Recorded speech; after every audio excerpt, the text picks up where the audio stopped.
The Uniform Code of Military Justice specifies court-martial for any officer who sends a soldier into battle without a weapon. There ought to be a similar protection for students, because students shouldn't go out into life without an ability to communicate. And that's because your success in life will be determined largely by your ability to speak, your ability to write, and the quality of your ideas in that order. I know that I can be successful in this because the quality of communication, your speaking, your writing, is largely determined by this formula.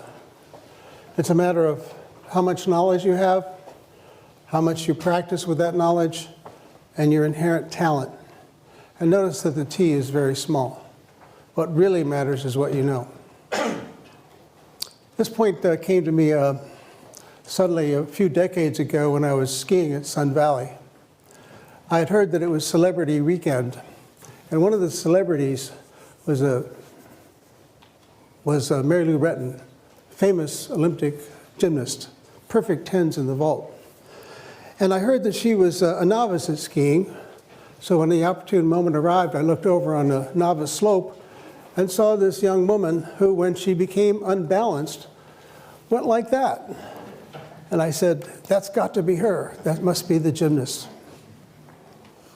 But then it occurred to me, I'm a much better skier than she is, and she's an Olympic athlete, not only an ordinary Olympic athlete, an outstanding one.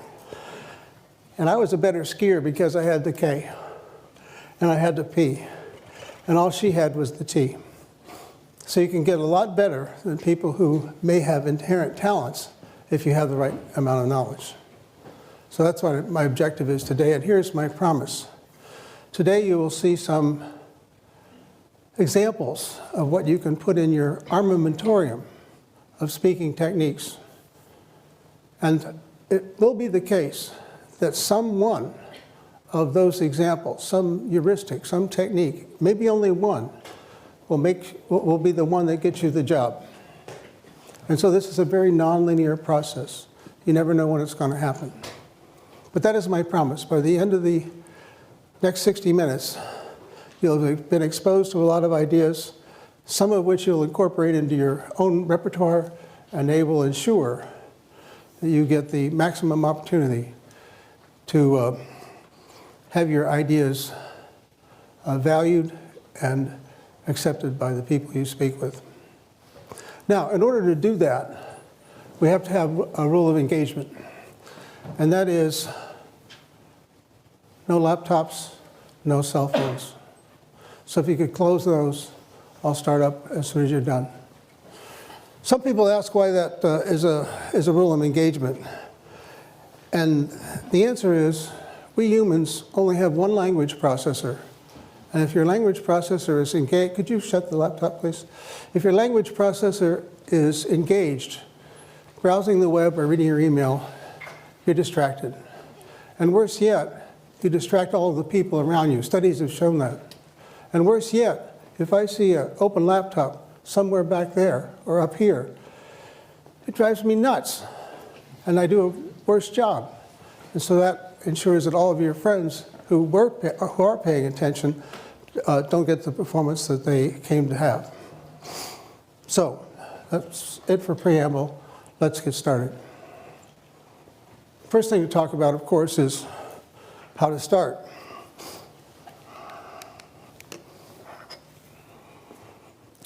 Some people think the right thing to do is to start a talk with a joke.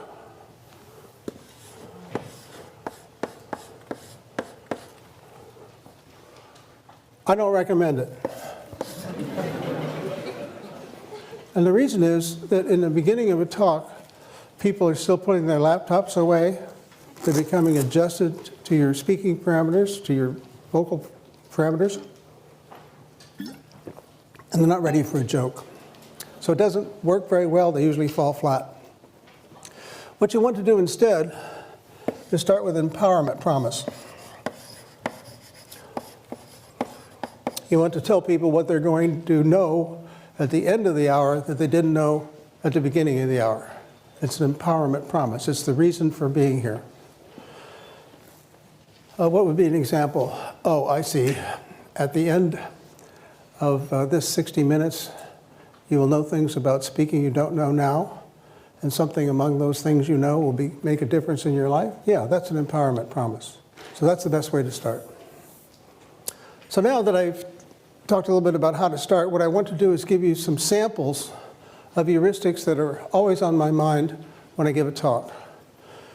And the first of these heuristics is that it's a good idea to cycle on the subject. Go around it again, go around it again. Some people say, tell them what you want to tell them again, and then tell them a third time, as if people weren't intelligent. But the point is, the reason is, well, there are many reasons, one of which is at any given moment, about 20% of you will be fogged out no matter what the lecture is. So if you want to ensure that the probability that everybody gets it is high, you need to say it 3 times. So cycling is one of the things that I always think about when I give a talk. Another thing I think about is, in explaining my idea, I want to build a fence around it.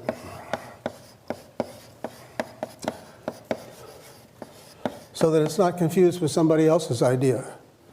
So if you were from Mars, and I was teaching you about what an arch is, I might say to you, well, that's an arch. And that's not to be confused with some other things that other people might think is an arch. This is not an arch. That's not an arch.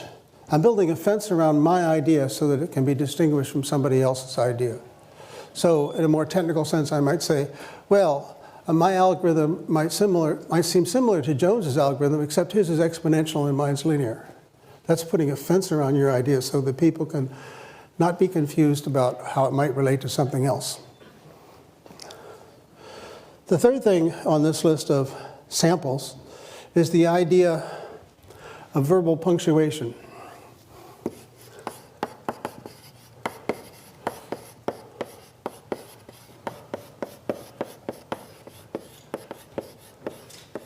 And the idea here is that because people will occasionally fog out and need to get back on the bus, you need to provide some landmark places where you're announcing that it's a good time to get back on. So I might, in this talk, say something about this being my outline. The first thing we're going to do is talk about how to start. Then we're going to deal with these 4 samples. And among these 4 samples, I've talked about the first idea, that's cycling. The second idea, building, and now the third idea is verbal punctuation. So I'm enumerating, I'm providing numbers, I'm giving you a sense that there's a seam in the talk and you can get back on. Okay? So now we're on a roll.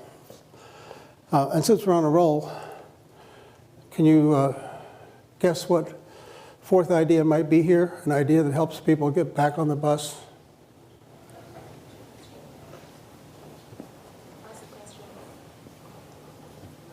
Yes. Ask a question. Ask a question, yes. Thank you. So ask a question.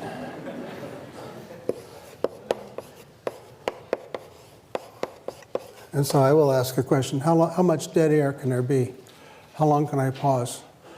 I counted 7 seconds. It seems like an eternity to me to wait and not say anything for 7 seconds, but that's the standard amount of time you can wait for an answer. And of course the question has to be carefully chosen. It can't be too obvious because then people will be embarrassed to say what the answer is. It can't be too hard because then nobody will have anything to say. So here are some sample heuristics you can put in your armamentarium and build up your repertoire of ideas about presentation. And now, if this persuades you that there is something to know, that there is knowledge, then I've already succeeded. Because what I want to convince you of is that if you watch the speakers you admire and feel are effective, and ask yourselves why they're successful, then you can build up your own personal repertoire and develop your own personal style. And that's my fundamental objective. And the rest of this talk is about some of the things that are in my armamentarium that I think are effective. So, next thing on our agenda, as we start to discuss these other things, is a discussion of time and place. So what do you think is a good time to have a lecture?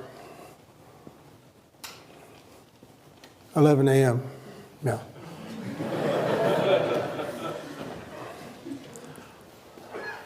And the reason is, most people at MIT are awake by then, and hardly anyone has gone back to sleep. It's not right after a meal. People aren't fatigued from this or that. It's a great time to have a lecture. So that brings me next to the question of what about the place? And the most important thing about the place is that it be well lit.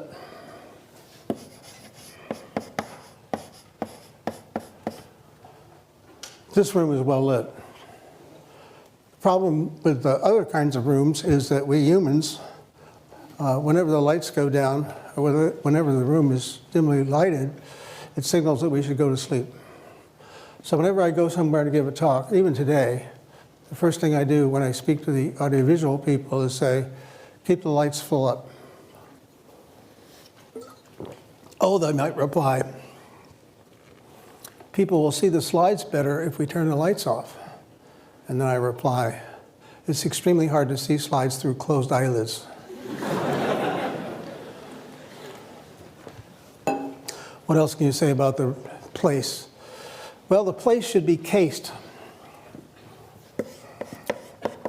And I mean that in the colloquial sense of, like if you're robbing a bank, you would go to the bank, some occasions before to see what it's like, so there are no surprises when you do your robbery.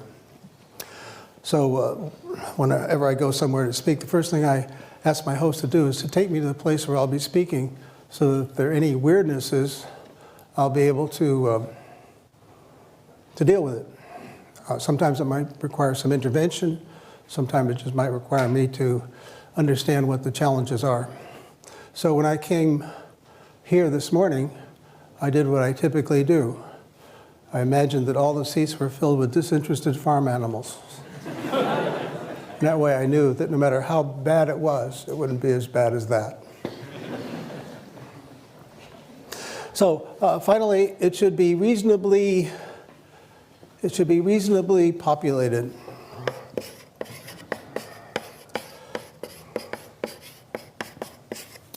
It should be the case that, if there are 10 people in this hall, everyone would be wondering what's going on that's so much more interesting that nobody's here. So you want to get a right-sized place that doesn't have to be packed, but it has to be more than half full. So those are some thoughts about time and place. The next thing I want to talk about is subject of boards and props and slides.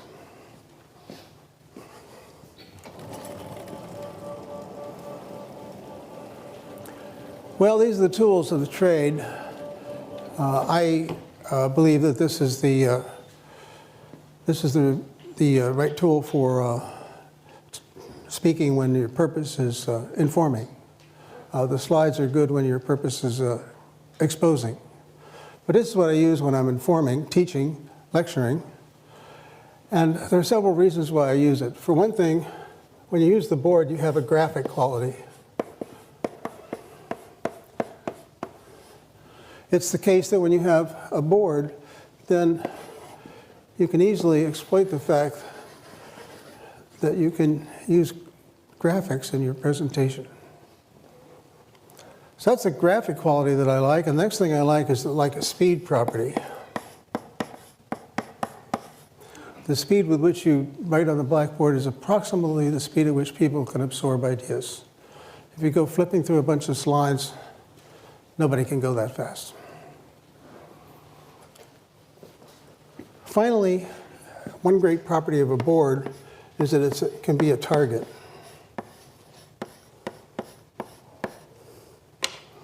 Many people who are novices at speaking find themselves suddenly aware of their hands. It's as if their hands were private parts that shouldn't be exposed in public. So right away they go into the pockets. And this is considered insulting in some parts of the world.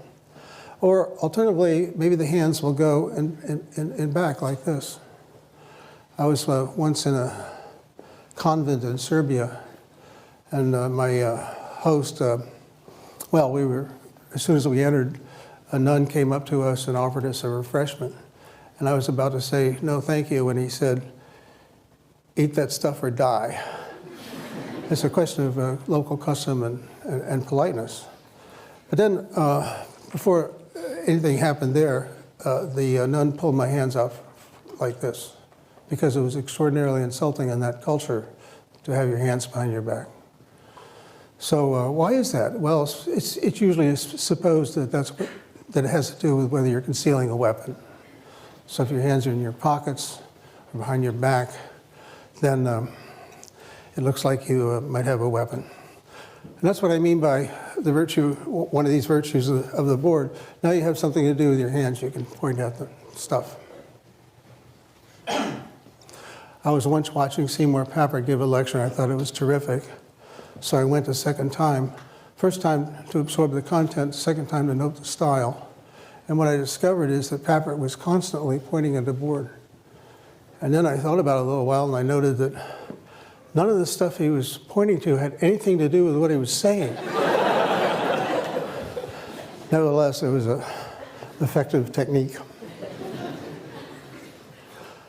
So that's just a little bit about the virtue of blackboards. Now I want to talk about props. You know, the custodians of knowledge about props are the playwrights. Many decades ago, I saw a play by Heinrich Ibsen. It was Hedda Gabler. I remember vaguely that it was about a woman in an unhappy marriage, and her husband was in competition for an academic job with somebody else, and he was going to lose, partly because he was boring, and partly because the competitor had just written a magnificent book. By the way, this is back in the days before there were copying machines and computers. Anyhow, as the play opens, there's a pot-bellied stove.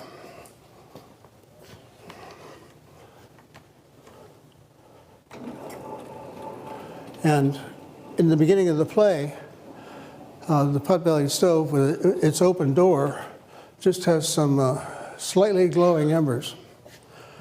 But the pot-bellied stove is always there, and its tension mounts in the play. And you see this manuscript, this prop that Ibsen so artfully used. You just know that something's going to happen, because as the play goes on, the fire gets bigger and hotter and finally all-consuming, and you just know that that manuscript is going to go into that fire. It's a memorable thing. It's what I remember about the play. So the playwrights have got this all figured out, but on the other hand, they're not the only people who can use props. Here's an example of the use of a prop, also due to Seymour Papert. He was talking about how it's important to look at the problem in the right way. And here's an example that not only teaches that, but makes it possible for you to embarrass your friends in mechanical engineering. So here's what you do. You take this bicycle wheel, you start it spinning, and then you put some torque on the axle. Or equivalently, you blow on the edge. And the issue is, does it go that way? Or does it go that way? Now, the mechanical engineers will immediately say, oh, yes, I see, right-hand screw rule. And they'll put their fingers in this position, but forget exactly how to align their fingers with the various aspects of the problem. And so it's usually the case that they get it right with about a 50% probability. So their very fancy education gets them up to the point where they're equivalent to flipping a coin. But it doesn't have to be that way, because you can think about the problem a little differently. So here's what you do. You take some duct tape and you put it around a part of the wheel like that. And now you start to think about not the whole wheel, but just the little piece that's underneath the duct tape. So here that piece comes rolling over the top, and at this point you blow on it with a puff of air. forgetting about the rest of the wheel, what happens to that little piece that's under the duct tape? It must want to go that way because you banged on it like that. It's already going down like that. And what about the next piece? Same thing. Next piece, same thing. So the only thing that can happen is that the wheel goes over like that. And so now you'll never wonder again because you're thinking about the problem in the right way, and it's demonstrated by the use of a prop. You can try this after we're done. Another example I like to remember is one from when I was taking 801. Alan Lazarus was the instructor at the time, and he was talking about the conservation of energy, kinetic and potential. And there was a long wire in the ceiling in 26100 attached to a much bigger steel ball, but one not unlike this.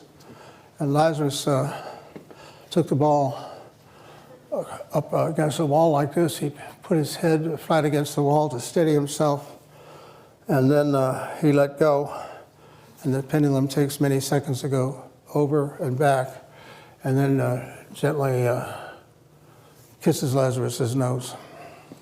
And so you have many seconds to think, this guy really believes in the conservation of energy.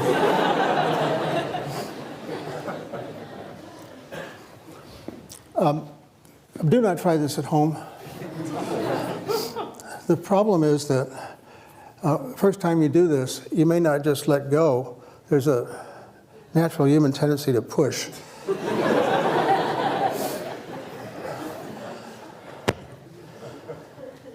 So that's a little bit on the subject of props.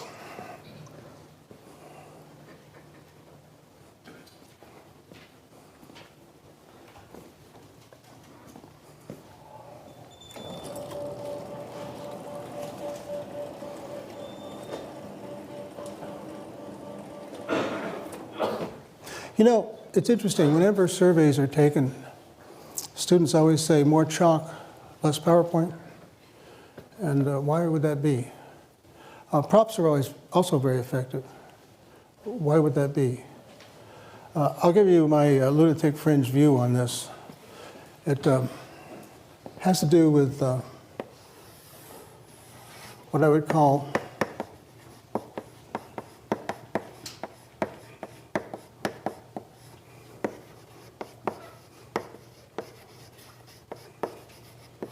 empathetic mirroring.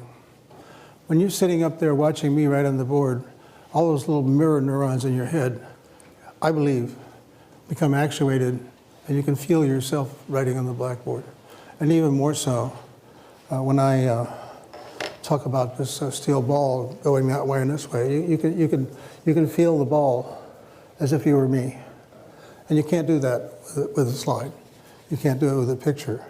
You need to see it in the physical world. That's why I think that, oh yes, of course, there are speed questions involved too that have to be separated out, but I think the empathetic mirroring is why props and the use of a blackboard are so effective. Well, let's see. Oh yes, there is one more thing by way of the tools, and that has to do with the use of slides. I repeat, I think they're for exposing ideas, not for teaching ideas, but that's what we do in a job talk or a conference talk. We expose ideas, we don't teach them. So let me tell you a little bit about my views on that. I remember once I was in Terminal A at Logan Airport. I'd just come back from a really miserable conference, and the flight was really horrible. It was one of those that feels like an unbalanced washing machine. And for the only time in my life, I decided to stop on my way to my car and have a cup of coffee and relax a little bit. And as I was there for a few minutes, someone came up to me and said, "Are you Professor Winston?" "I think so," I said. I don't know, I guess I was trying to be funny. In any event, he said, "I'm on my way to Europe to give a job talk. Would you mind critiquing my slides?" Not at all, I said. You have too many and they have too many words. How did you know? He said, thinking perhaps I'd seen a talk of his before. I hadn't. My reply was, because it's always true. There are always too many slides, always too many words. So let me show you some extreme examples of how not to use slides. Well, for this demonstration, I need to be way over here. When I get over here, then I can start to say things like, one of the things you shouldn't do is read your transparencies. People in your audience know how to read, and reading will just annoy them. Also, you should be sure that you have only a few words on each transparency and that the words are easy to read. And I hope it's driving you crazy because I'm committing all kinds of crimes. The first of which is that there are too many words on the slide. Second of which is I'm way over there and the slide's way over there. So you get into this tennis match feeling of shifting back and forth between the slide and the speaker. You want the slides to be condiments to what you're saying, not the main event or the opposite way around. So how can we fix this? Step number one is to get rid of the background junk. That's always distraction. Step number two is to get rid of the words. When I reduced the words to these, then everything I read a previous time, I'm not licensed to say because it's not on the slide. I'm not reading my slides anymore, but I'm saying what was written on the slides in a previous example. So what else can we do to simplify this? Well, we can get rid of the logos. We don't need them. Simplification. What else can we do? Get rid of the title. Now I want to talk to you about some rules for slide preparation. I'm telling you the title. It doesn't have to be up there. By reducing the number of words on the slide, I'm allowing you to pay more attention to me and less to what's written on the slide. I mentioned it before, we have only one language processor, and we can either use it to read stuff or to listen to the speaker. And so if we have too many words on the slide, it forces people in the audience to read this stuff and not listen. A student of mine did an experiment a few years ago. He taught some students some web-based programming ideas. Half the information was on slides.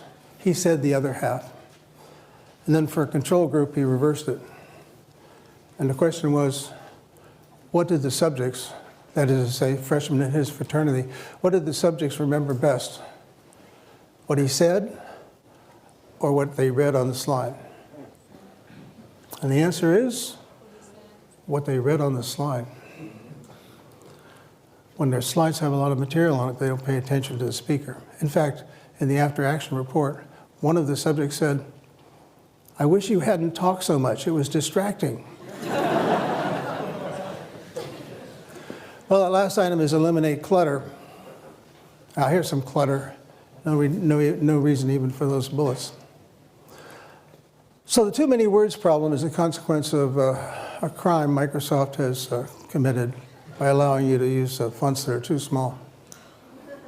So you should all have a sample slide like this that you can use to determine what the minimum font size is that's easily legible. Shiru, what do you think of those? Which size is right? What's that? Did you ask them which size is right? Yeah, minimum maybe. 40 or 50? Yeah, he says 40 or 50. I think it's about right. 35 is beginning to get too small. Not necessarily because you can't read it, but because you're probably using it to get too many words on the slide. What other crimes do we have? Well, we have the laser pointer crime. And for that, I really, in the old days, when we didn't have laser pointers, we used wooden ones, and people would go waving these things around, and pretty soon it became almost like a baton twirling contest. So here's what I recommended in the old days for dealing with this kind of pointer.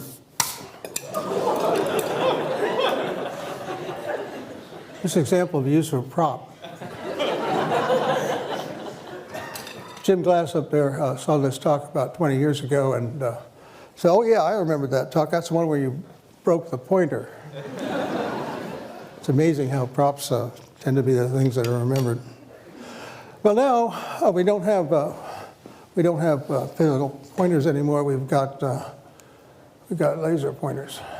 And it's a wonder more people aren't driven into epileptic fits over this sort of stuff. But here's what tends to happen. Look at that. It's a lovely recursive picture, and I can become part of it by putting that laser beam right on the back of my head up there. And what do you see? You see the back of my head. I have no eye contact, no engagement, nothing. I was sitting with a student watching a talk one day, and she said, you know what? We could all leave, and he wouldn't know.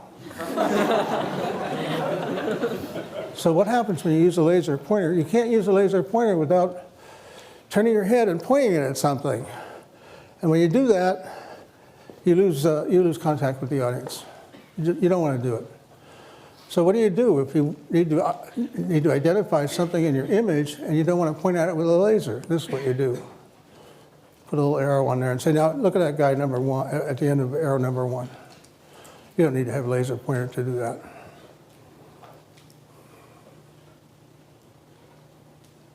The too heavy crime. When people ask me to review a presentation, I ask them to print it out and lay it out on a table. When they do that, it's easy to see whether the talk is too heavy, too much text, not enough air, not enough white space, not enough imagery. This is a good example of such a talk. Way too heavy. The presenter has taken advantage of small font sizes to get as much on the slide as he wanted. Lots of other crimes here, but the fact that it's too heavy is what I wanted to illustrate. So here, by contrast, is another talk, one I gave a few years ago. It wasn't a deeply technical talk, but I show it to you because there's air in it. It's mostly pictures of things. There are 3 or 4 slides that have text on them, but when I come to those, I give the audience time to read them. And they're there because they might have some historical significance. The first slide with a lot of text on it is an extraction from the 1957, from the proposal for the 1957 AI conference at Dartmouth. Extraordinarily interesting event, and that historical extraction from the proposal helps drive that point home. What else have we got here? Oh yeah, your vocabulary word for the day. This is an apax legomenon. What that means is, this is the kind of slide you can get away with exactly once in your presentation. This is a slide that got some currency some years ago because it shows the complexity of governing in Afghanistan by showing how impossibly complex it is. It's something you and the audience can't understand, and that's the point. But you can't have many of these. You can have one per work, one per presentation, one per paper, one per book. That's what apax legomenon is, and this is an example of it. Well, I've shown you some crimes, and so you might be asking, do these crimes actually occur? So they do.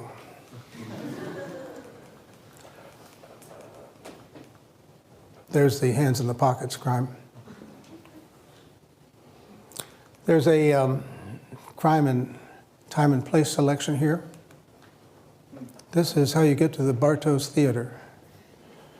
First thing you do is you get down these steps over at the Media Lab. Then you cross this large open space. Then you turn right down this corridor. At this point, whenever I go in there, I wonder if there are torture implements around the corner. And then when you get in there, you get into this dark, gloomy place. So it's well named when they call it the Bartos Theater, because it's a place where you can watch a movie, but it's not a place where you can give a talk. Now, on a subject of does it happen, here's a talk I attended a while back in Stata. Notice that the speaker is far away from the slides. The speaker's using a laser pointer. And you say to me, well, what's happening here? It's, by the way, the 80th slide in the presentation. Notice that it's dense with words. This is the first of 10 conclusion slides.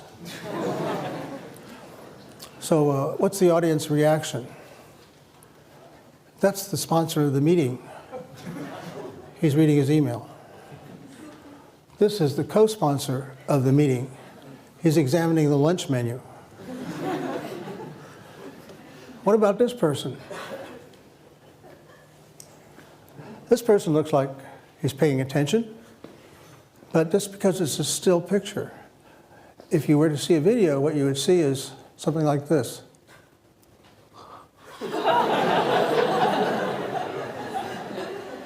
So yeah, it does happen. Well, now that's a quick review of tools. Now I want to talk about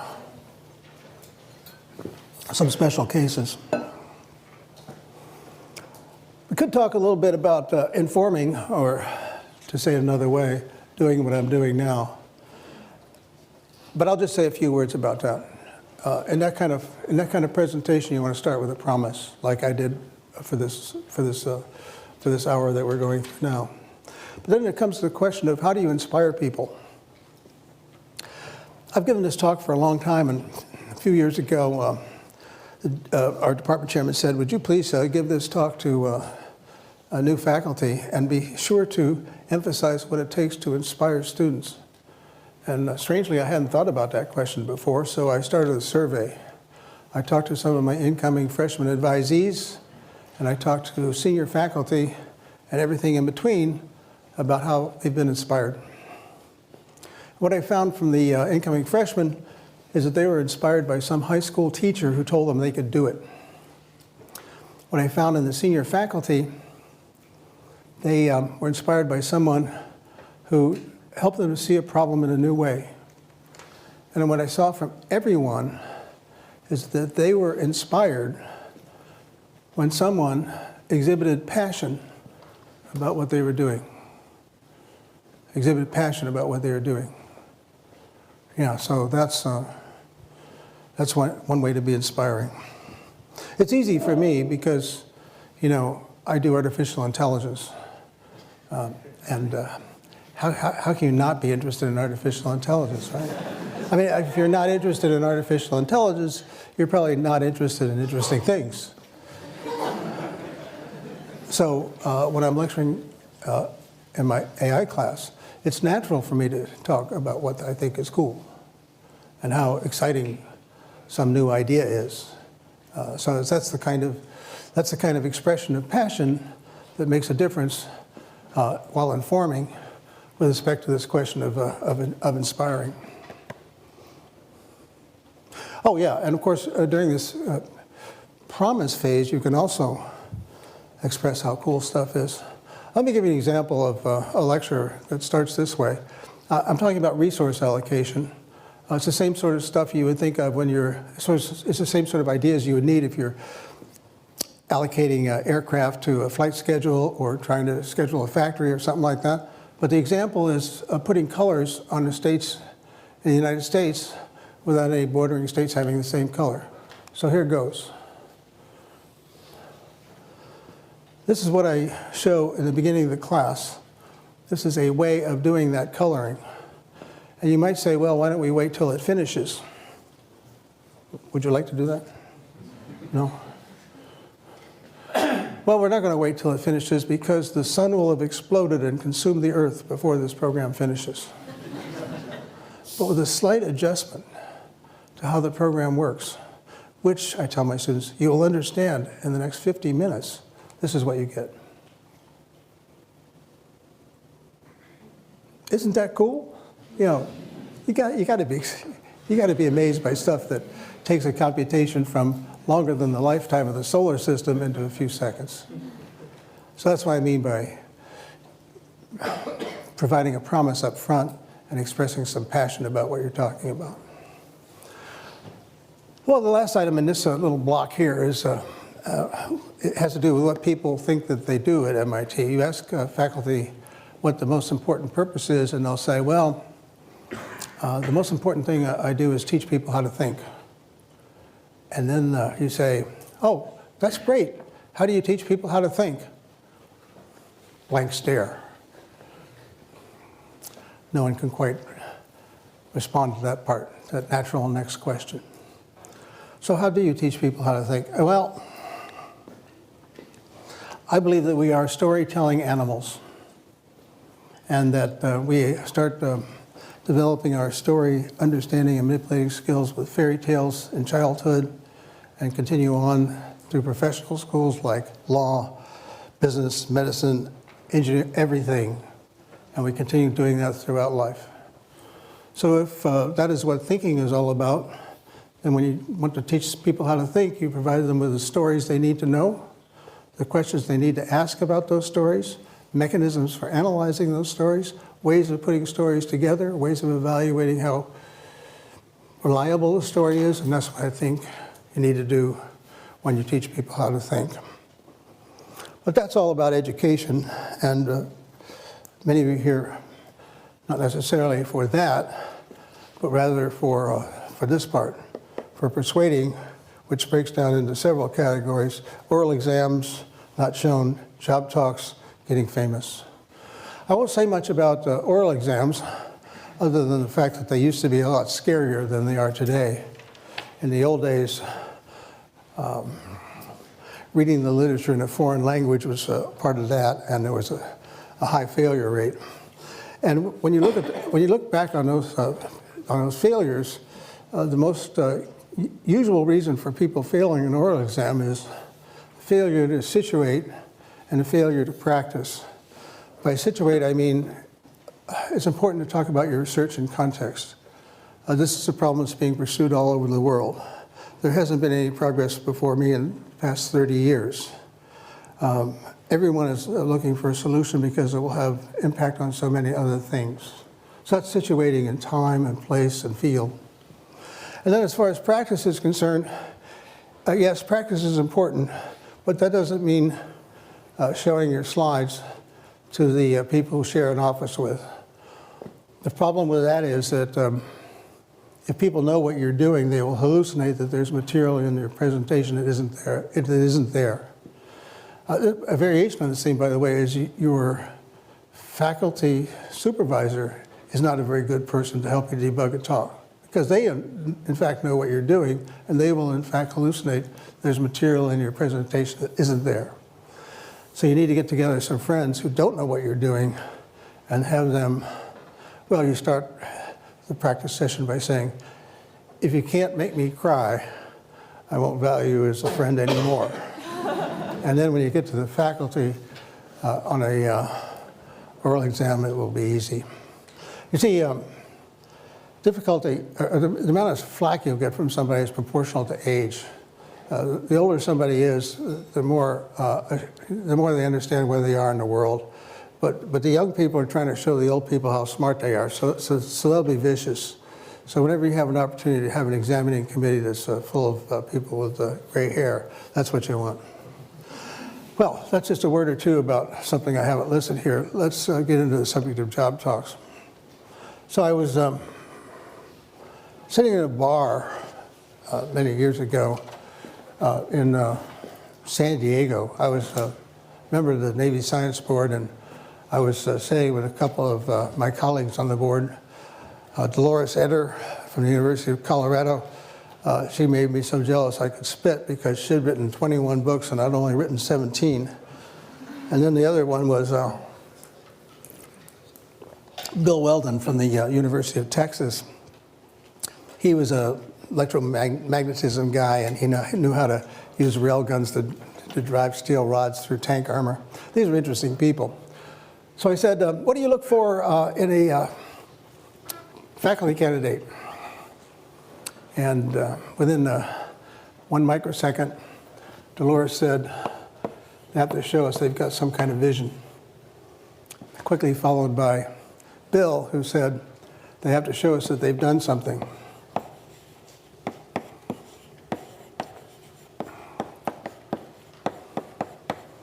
Oh, that sounds good, I said. And then I said to them, how long does the candidate have to establish these two things? What do you think? Well, compare your answer to theirs.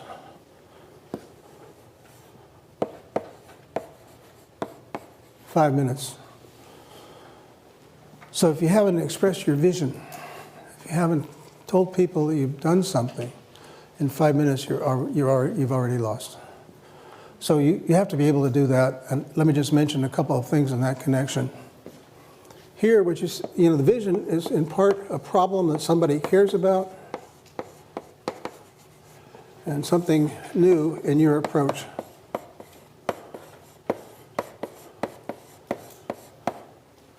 So the problem is understanding the nature of human intelligence.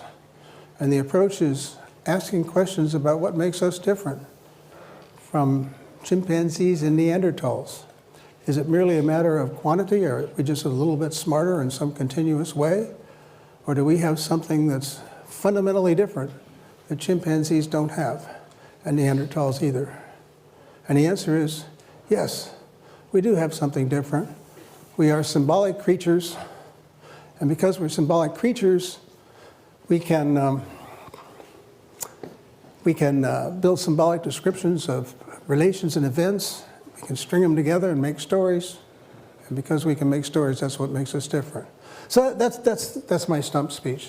That's how I start most of my talks on my own personal research.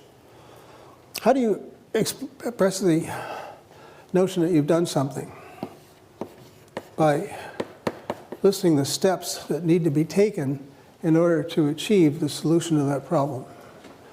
You don't have to have done all of those steps, but you can say, here's what needs to be done. An example. Here's what needs to be done. We need to specify some behavior. We need to enumerate the constraints that make it possible to deal with that behavior. We have to implement a system because we're engineers and we don't think that we've understood something unless we can build it. And we've built such a system and we're about to demonstrate it to you today. That would be an example of enumerating a series of steps needed to realize the vision. So then, blah, blah, blah, blah, blah, blah, blah, blah, blah. And then you conclude by enumerating your contributions.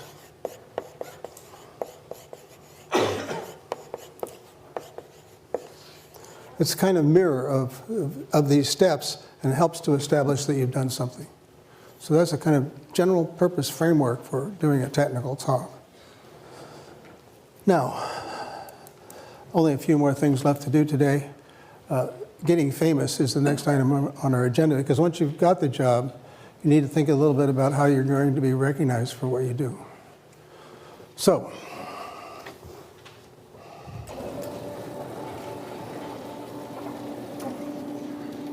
well, first of all, why should you care about getting famous? I thought about this in connection with a fundraising event I attended once. Fundraising event for raising money to save Venice from going underwater and having all of its art destroyed. Anyway, I was sitting here, and JC was sitting here. That was Julia, the late Julia Child. And as the evening wore on, more and more people would come up and ask Julia to autograph something or express a feeling that she had changed their life, and it just happened over and over again. So eventually I turned to Julia and I said, "Ms. Child, is it fun to be famous?" And she thought about it for a second and she said, "You get used to it." But you know what? It occurred to me, you never get used to being ignored. So it's here's a way to think about it. Your ideas are like your children, and you don't want them to go into the world in rags. So what you want to do is to be sure that you have these techniques, these mechanisms, these thoughts about how to present the ideas that you have so that they're recognized for the value that is in them. So that's why it's a legitimate thing to concern yourself with packaging. Now, how do you get remembered? Well, there's something I like to call Winston's star. And every one of the items I'm about to articulate starts with an S. So if you want your presentation ideas to be remembered, one of the things you need to do is to make sure that you have some kind of symbol associated with your work. So this arch example is actually from my PhD thesis many, many years ago. And in the course of my work at that time, this work on arch learning became mildly famous, and I didn't know why. It was only many years later that I realized that that work accidentally had all of the elements on this star. So the first element is that there was a kind of symbol. It's the arch itself. Next thing you need is some kind of slogan, a kind of phrase that provides a handle on the work. And in this case, the phrase was one-shot learning. And it was one shot because the program I wrote learned something definite from every example that was presented to us. So in going from a model based on this configuration to something that isn't an arch based on that configuration, the program learned that it has to be on top. One-shot learning. So that's a simple slogan, and now we need a surprise. Yeah, the surprise is you don't need a million examples of something to learn. You can do it with one example if you're smart enough to make use of that example appropriately. So that was the surprise. You can learn something definite from each example. Next item was a salient idea. Now, when I say salient idea, I don't mean important. What I mean is an idea that sticks out. Some theses, funnily enough, have too many good ideas, and you don't know what it's all about because which one is it? So you need an idea that sticks out. And the idea that stuck out here was the notion of a near miss.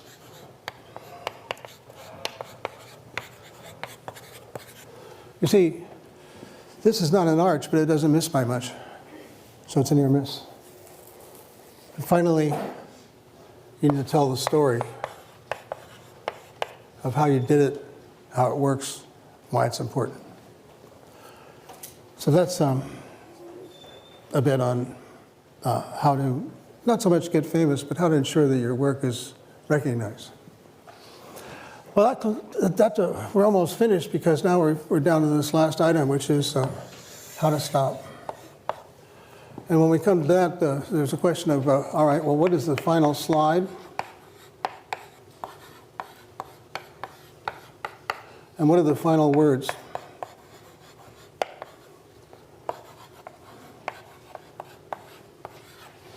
So for the final slide, let me give you some examples of possibilities. How about this one? Well, you might see that slide and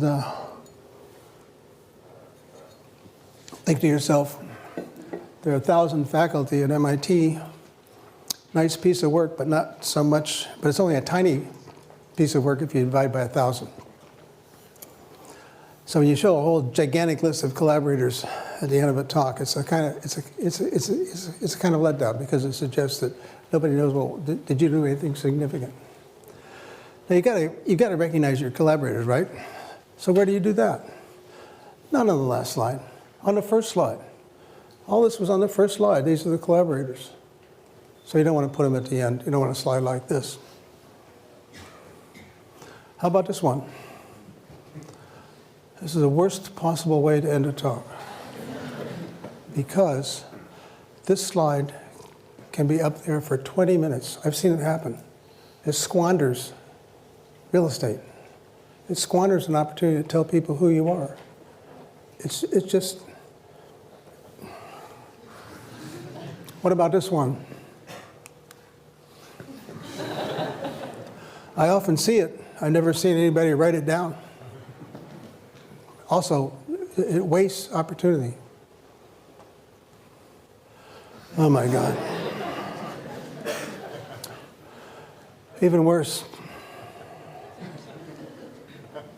All of these slides do nothing for you.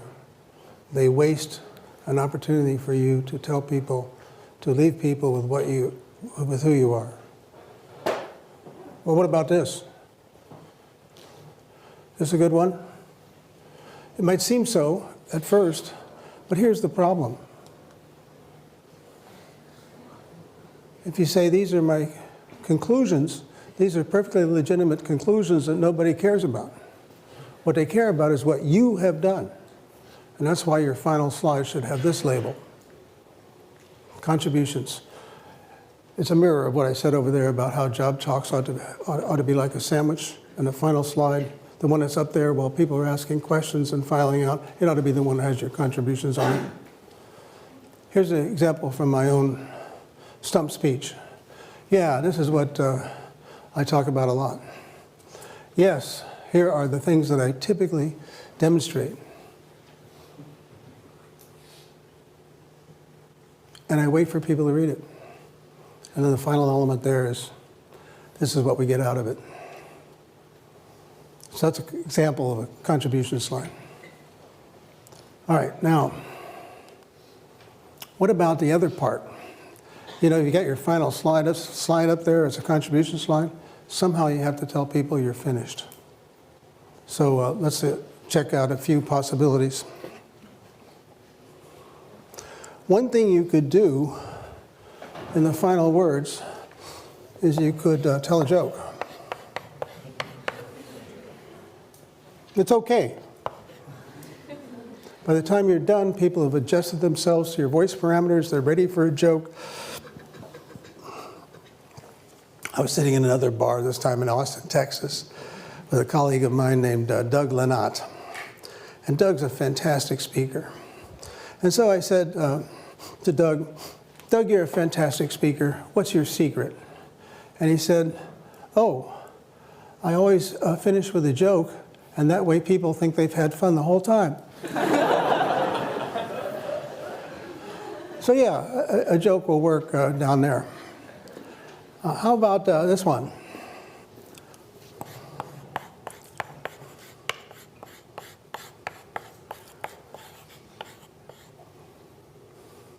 Thank you. I don't recommend it. It's a weak move. You will not go to hell if you conclude your talk by saying thank you, but it's a weak move, and here's why. When you say thank you, even worse, thank you for listening, it suggests that everybody has stayed that long out of politeness and that they had a profound desire to be somewhere else, but they're so polite they stuck it out, and that's what you're thanking them for. So once wild applause has started, you can mouth a thank you, and there's nothing wrong with that. But the last thing you do should not be saying thank you. Now you say to me, well, doesn't everybody say thank you? Well, what everybody does is not necessarily the right thing. And I like to illustrate how some talks can end without saying thank you. I like to draw from political speeches, but the ones that I've heard recently aren't so good, so I'm going to have to go back a little bit. So here's Governor Christie. He gave the Republican keynote address one year. This is the end of his talk. Let's see what he does. And together, everybody, together, we will stand up once again for American greatness for our children and grandchildren. God bless you and God bless America.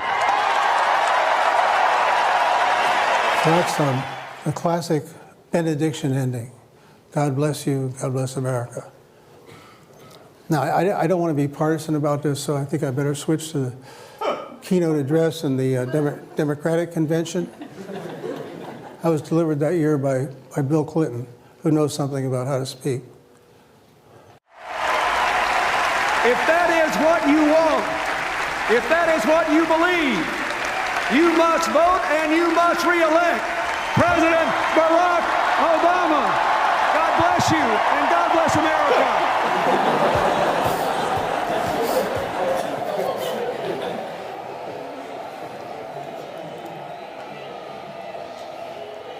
Now watch this. Let's go back a little bit and redo it. What I want you to see is that at one point he seems to be almost pressing his lips together, forcing himself not to say thank you. And then there's another place where he does a little salute. So watch for those this time around. If that is what you want, if that is what you believe, you must vote and you must re-elect President Barack Obama. God bless you and God bless America. That's where he's pursing his lips. There's a salute.